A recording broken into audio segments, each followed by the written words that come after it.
sejam muito bem-vindos a mais uma conversa sobre cirurgia. Me chamo Camila, sou cirurgiã e hoje vou conversar com você sobre um assunto que cai na prova de residência médica e não só isso, é muito importante para a sua prática clínica, para a sua vivência médica. Quem nunca esteve de plantão e se deparou com um caso de sangramento gastrointestinal?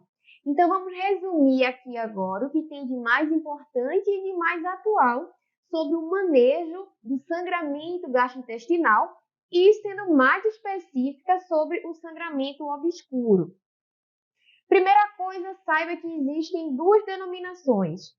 A primeira é o sangramento obscuro, que é o que a gente vai focar aqui na nossa conversa, que significa que é um sangramento visível, ele é obscuro, você sabe que ele existe, ele está ali presente, o paciente está com sangramento. Ele pode ser persistente ou ele pode ser recorrente também. E ele é obscuro porque, apesar do paciente estar sangrando, apesar de você ver esse sangramento, nem a endoscopia, nem a colonoscopia consegue identificar a origem desse sangramento.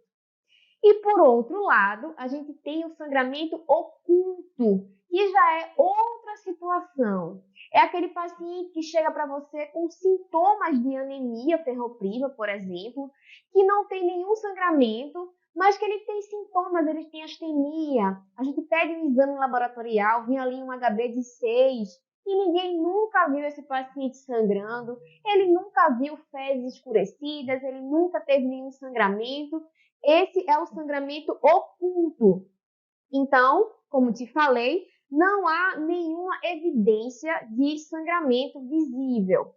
Então, vamos focar aqui no nosso sangramento obscuro, te lembrando que o sangramento obscuro é aquele que você está vendo sangue, você sabe que está sangrando, mas você não sabe a origem, você não sabe de onde vem esse sangramento.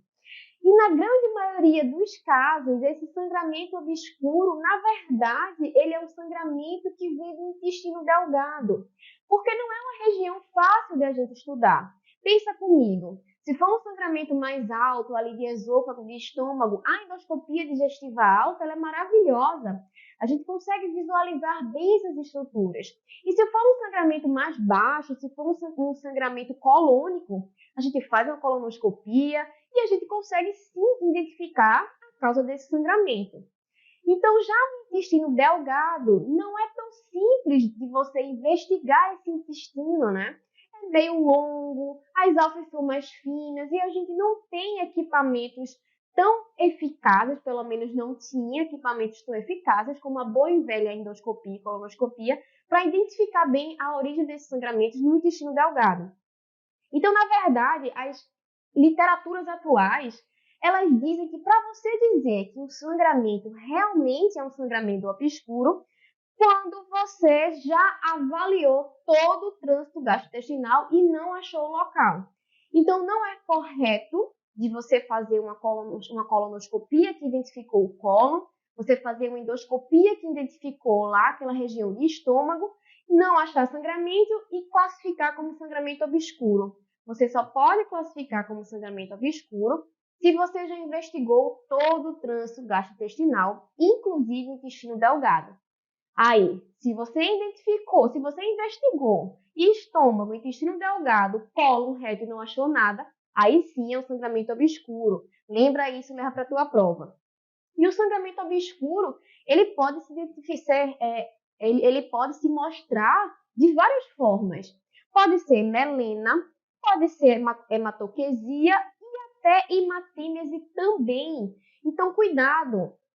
Se você tem um paciente que tem melena, não quer dizer que esse sangramento é mais alto, não quer dizer que é do estômago, não quer dizer nada. E se tem hematoquesia também, que é aquele sangramento mais vivo, também não quer dizer que é um sangramento colônico, não. Então, o sangramento do intestino delgado, ele pode ser dado de vários jeitos. Cuidado para na hora da tua prova não achar que melena ou hematoquesia são excludentes, porque todas essas formas de apresentação de sangramento podem estar presentes no sangramento obscuro.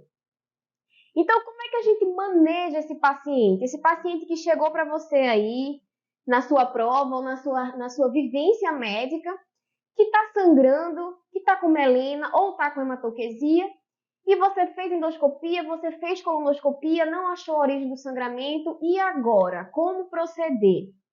Então, a primeira coisa de mais atual que a gente tem é o guideline do Colégio Americano de Gastroenterologia, que ele diz que cerca de 75% desses sangramentos que são classificados como sangramento obscuros vêm do intestino delgado, que a gente já tinha conversado sobre isso.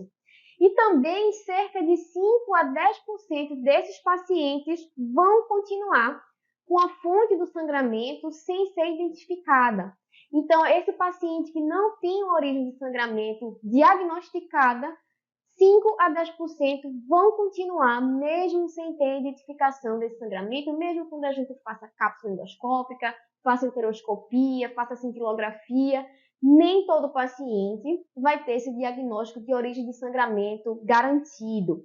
Então, se lembra na etiologia do sangramento. Se você tem um paciente mais jovem, se você tem um paciente com menos de 40 anos, as etiologias mais comuns de sangramento obscuro são doenças inflamatórias intestinais, o divertículo de Meckel, a doença de Delafoa, que é lá em cima no estômago, ou também casos de neoplasia, neoplasias benignas, ou sarcomas, ou neoplasias mesenquimais também. Agora, se a gente tem um paciente mais velho, que nem é tão velho assim, mas cerca de 40 anos, a causa de sangramento obscuro pode ser lesões vasculares, erosões, úlceras e também a neoplasia.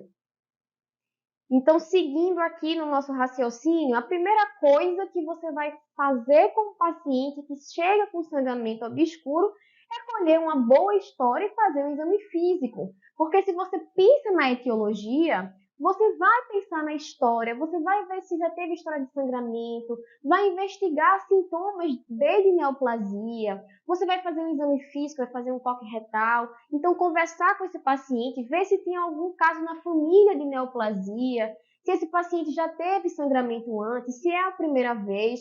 Então, a boa e velha inicial conversa com o paciente, com história e exame físico. Já conversei com você sobre melena e estou te chamando a atenção novamente. Eu queria desmistificar isso da sua cabeça. Que melena é sangramento alto. Melena não quer dizer nada. Melena pode ser dada de origem de sangramento desde o seu nariz até o seu colo direito, até o seu colo ascendente.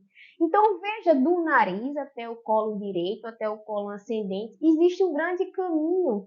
Então, se o paciente chega para você com melena, não quer dizer muita coisa.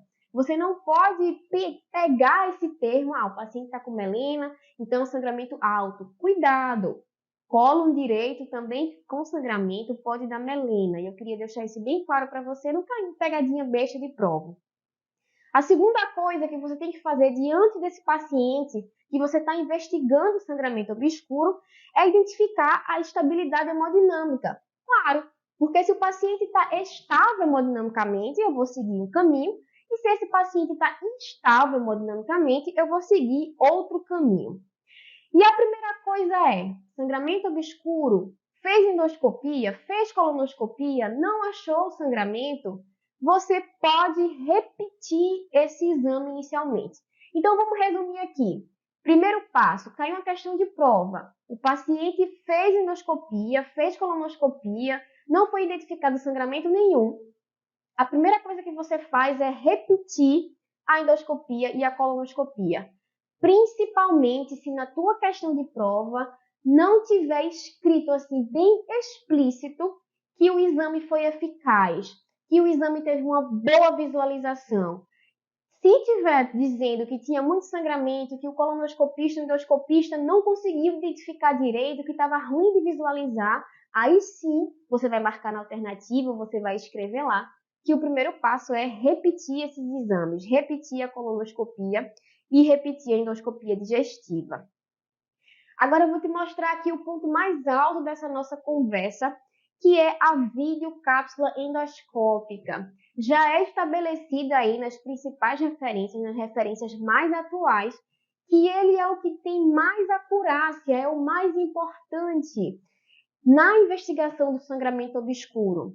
Então, depois da endoscopia, depois da colonoscopia, depois que você repete e está comprovado que você fez uma boa colonoscopia, fez uma boa endoscopia digestiva alta e mesmo assim não identificou, depois disso o próximo passo é a cápsula endoscópica. E ela é muito boa porque ela tem uma boa acurácia, ela tem uma boa sensibilidade, ela consegue visualizar bem. A imagem que é vista é uma imagem geralmente em alta definição. Você consegue ver toda a circunferência do cólon. Então, veja aqui comigo nas imagens como você consegue capturar bem essas lesões, como você consegue visualizar bem essa mucosa. Mas a coisa ruim, que nem tudo são flores, e às vezes é o que cai na tua prova de residência, é que ele é não terapêutico. Então, você vê ali aquele sangramento, você vê de onde está vindo o sangramento certinho, mas você não tem o que fazer.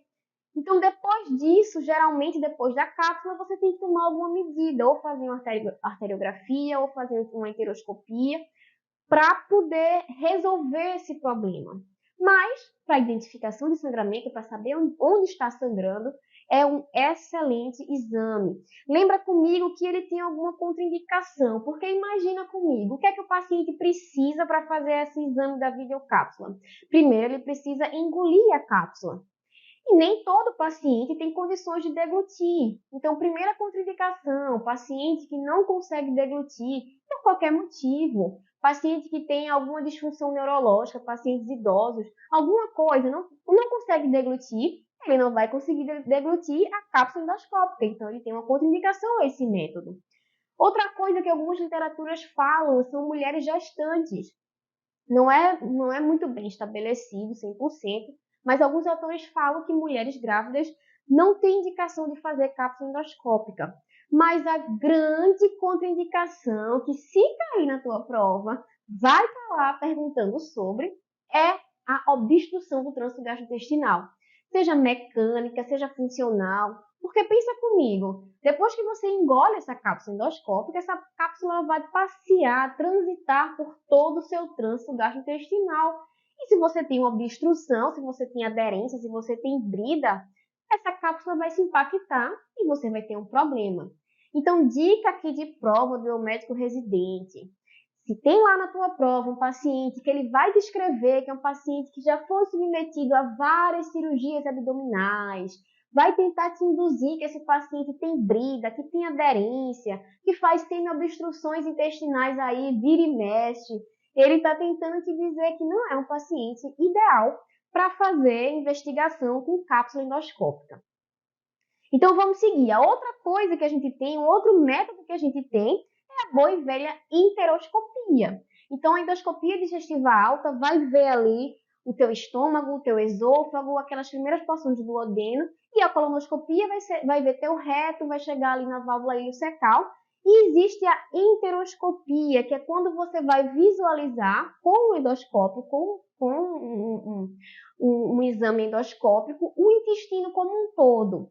Existem vários jeitos. Você pode fazer um push endoscópico, que é um aparelho mais longo, que você consegue visualizar ali aquela porção proximal do teu intestino delgado. Você pode também fazer uma enteroscopia com balão simples ou com duplo balão, que você insufla aqui, como está vendo aqui nessa figura, você insufla um balão e aí você distende mais essa alça, você consegue visualizar melhor, você consegue manejar melhor o equipamento. Ou você também pode fazer uma enteroscopia intraoperatória, que é quando você está ali operando aquele paciente, você está durante a cirurgia, você faz uma enteroscopia ou por via oral, ou por via retal, ou até por uma enterotomia, você dá um cortezinho ali na alça e coloca um enteroscópio. Então essas são as formas de se fazer uma enteroscopia. E com a endoscopia, colonoscopia, você vai visualizar a mucosa e também pode ser terapêutico naquele momento do exame. Então, quais são as indicações aqui que eu queria que você levasse para a sua prova de fazer uma enteroscopia intraoperatória? Primeiro, quando você tem um sangramento não identificado, pela enteroscopia normal, ou push, ou simples balão, ou duplo. Quando você tem um sangramento maciço com instabilidade hemodinâmica, aquele paciente está sangrando muito Eu faço logo intraoperatoriamente, porque como é terapêutico, eu posso resolver na hora. E contraindicação aos outros métodos, como a cápsula endoscópica, se o paciente tiver aderência. Então, só para a gente fechar aqui o conceito, a enteroscopia é quando você coloca um enteroscópio ou um colonoscópio após o ligamento de Treitz, ou seja, não é uma investigação alta, é uma investigação mais baixa e uma investigação de intestino delgado. A outra coisa que a gente pode lançar mão também são dos exames radiográficos. A enterografia, a cintilografia e a angiografia.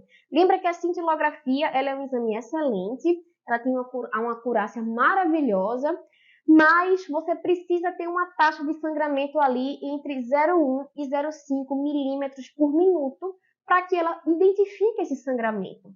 E a partir daí, a cintilografia ela tem uma sensibilidade maravilhosa, como eu te falei. Se tiver sangrando a uma taxa maior do que isso aqui, ela vai te dizer que está sangrando sim. Mas ela não é muito boa para bater o martelo e dizer em que ponto realmente está sangrando. Cuidado com isso na tua prova. E existem também as indicações específicas. Por exemplo, a gente já viu que cápsula endoscópica é maravilhosa, a gente já viu que a enteroscopia é maravilhosa, mas tem paciente que tem indicação de fazer direto, de fazer de cara, um exame radiográfico mais invasivo, como uma angiografia. Por exemplo, pacientes que têm fístula aortoentérica. Então, aquele paciente ali que está com aquele sangramento na tua prova ou na tua vida, mas que ele vai descrever ali no enunciado que esse paciente tem um aneurisma ou que fez alguma correção de algum aneurisma recente, querendo já te induzir a uma fístula aortoentérica. E se ele tem uma fístula aortoentérica, é melhor partir logo para a angiografia. Então, existe aquele fluxograma de repetir endoscopia, de fazer cápsula, nos pacientes que não têm uma história bem definida, mas se você já suspeita de algo, como uma fístula aortoentérica, você não vai seguir esse passo comum, você vai já partir para o melhor exame. Então, se liga na fístula aortoentérica, que já é indicação de angiografia. E outra coisa que cai na tua prova também é sobre o diversículo de Meckel. Lembra que eu te falei que pode ser uma das etiologias de sangramento de pacientes mais jovens. E nesses pacientes, a indicação já é fazer direto uma cintilografia com tecnésio marcado, porque você já vê ali aquela mucosa gástrica que está sangrando, você já vê ali onde é que está aquele sangramento e você já identifica que é um divertículo de Meckel. E uma coisa que vem caindo muito aí na tua prova são pacientes instáveis hemodinamicamente. Esse paciente, na grande maioria das vezes, ele já é direto candidato a realizar a angiografia, tá? Então, paciente com sangramento maciço, paciente que está instável, ninguém vai levar ele ali para uma endoscopia na hora, aquele paciente que está grave, que tem suspeita de sangramento de região de intestino delgado, você parte direto para a angiografia, porque é um exame excelente, apesar de ser invasivo, mas é um excelente exame. Ele vai identificar o sangramento e ele é terapêutico, porque quando eu identifico o vaso, ao contrário da cintilografia, que eu não tenho muito o que fazer, lá na angiografia, quando eu identifico o vaso, eu posso embolizar aquele vaso. Eu posso embolizar aquela artéria que está sangrando. Então, além de ser terapêutico, além de ser um bom exame para você identificar o sangramento, é um excelente método terapêutico também. E, inclusive, pacientes que foram submetidos a alguma cintilografia, que identificou que está sangrando, identificou mais ou menos ali a região, existe indicação de você depois partir para a angiografia, porque você já sabe que está sangrando dali, você já identificou, e você faz uma angiografia e resolve o problema, emboliza o vaso que está sangrando. Então, para a gente resumir aqui tudo que a gente conversou sobre o sangramento obscuro, leva para a tua prova esse quadrinho. Já sabe que não é receita de bolo, que a gente vai identificar cada caso, cada paciente, cada questão. Mas se a gente for resumir aqui e tirar do que é mais importante, lembra que a primeira coisa é paciente tem sangramento obscuro. O que é sangramento obscuro? Aquele sangramento que você está vendo que tem sangue, você sabe que está sangrando, o paciente sabe que está sangrando, todo mundo sabe que está sangrando, mas você fez uma endoscopia digestiva alta e fez uma colonoscopia e ninguém viu de onde está sangrando. Então, esse é o sangramento obscuro, que na grande maioria das vezes é de origem do intestino delgado. Por isso que você não acha nem com endoscopia e nem com colonoscopia. Então, primeiro passo, vamos repetir essa endoscopia e repetir essa colonoscopia. Certo? Repetiu. Agora, o paciente está estável hemodinamicamente? Ótimo. Se esse paciente está estável hemodinamicamente, o próximo passo que eu vou fazer é a boa e velha videocápsula endoscópica, que já te falei que está surgindo aí como um excelente exame, um excelente método de investigação. Se mesmo assim eu faço a cápsula endoscópica e eu não acho nada, a cápsula não consegue ver, eu posso lançar mão da enteroscopia. Lembra que eu te falei que não é receita de bolo. Se o paciente tem alguma contraindicação à videocápsula, que a gente já conversou sobre, você parte para a enteroscopia. E voltando aqui, esse paciente está estável hemodinamicamente? Não. Se ele não está estável hemodinamicamente, lembra da angiografia, que é o que geralmente vai cair na tua prova, é o que geralmente o examinador quer que você marque diante de um sangramento obscuro em que o paciente está instável hemodinamicamente, porque eu já te falei, aquele sangramento maciço, a angiografia vai lá, resolve, emboliza aquele vaso, resolveu o problema. E lembra também das suspeitas específicas de vertículo de Meckel, que você pode fazer uma cintilografia com tecnécio, e naqueles pacientes com suspeita de fístula aorta-entérica, que você vai fazer uma angio-TC, uma angio-ressonância, ou ir direto para a angiografia. Então, foi só um resumo aí de tudo que a gente conversou. Espero que tenha ficado claro e que você não erre mais nenhuma questão na tua prova sobre sangramento obscuro.